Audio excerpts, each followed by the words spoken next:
Welcome to the Bald Guy Cooks, simple cooking for a simple lifestyle. And I'm the Bald Guy. See the heron?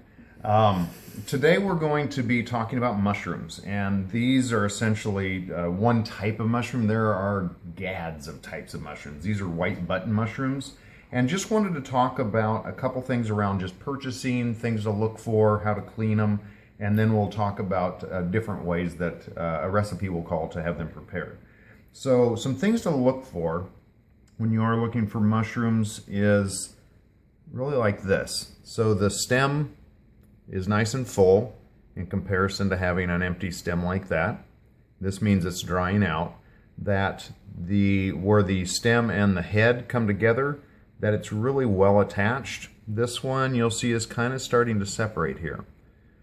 So this means it's drying out as well. So out of all these probably are the best ones. They have been in the fridge for a day, so that does kind of change the color. It's best to kind of keep them out, but I didn't want them to sweat. I didn't know when we were going to be preparing this. So some other things to look for. Here's a little bit of dirt here. And some different ways to address that are either with a towel.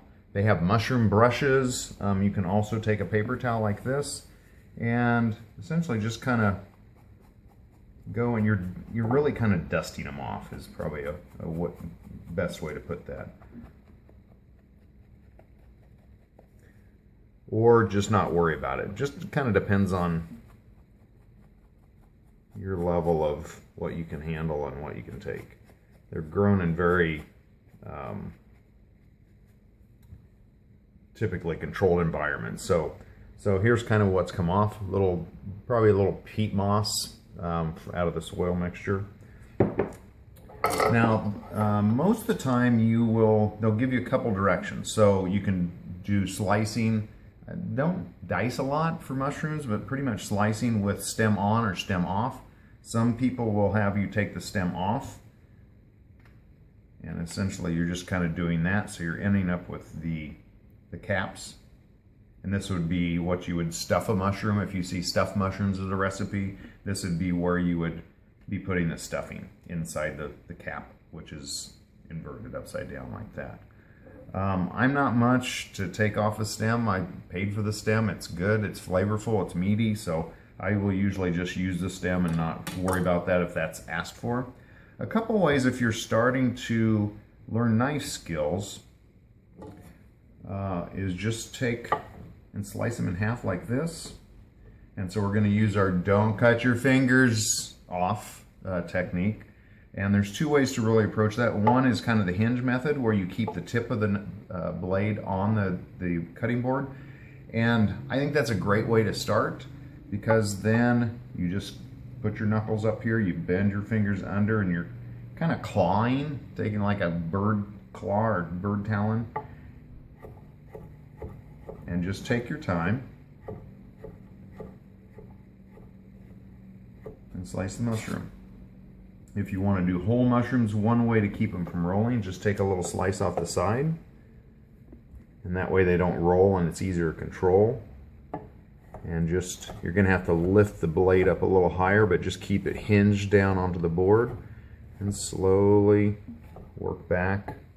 If you can keep the slices pretty consistent in thickness, then they'll cook at the same rate. You're not going to have a raw mushroom because it's a really thick piece versus a thin piece that's cut. So this at a little faster speed. This is a really nice way to do mushrooms. I used to do 10 pounds at a time in the restaurant, and you get kind of fast. So here's another angle at it. Fingers.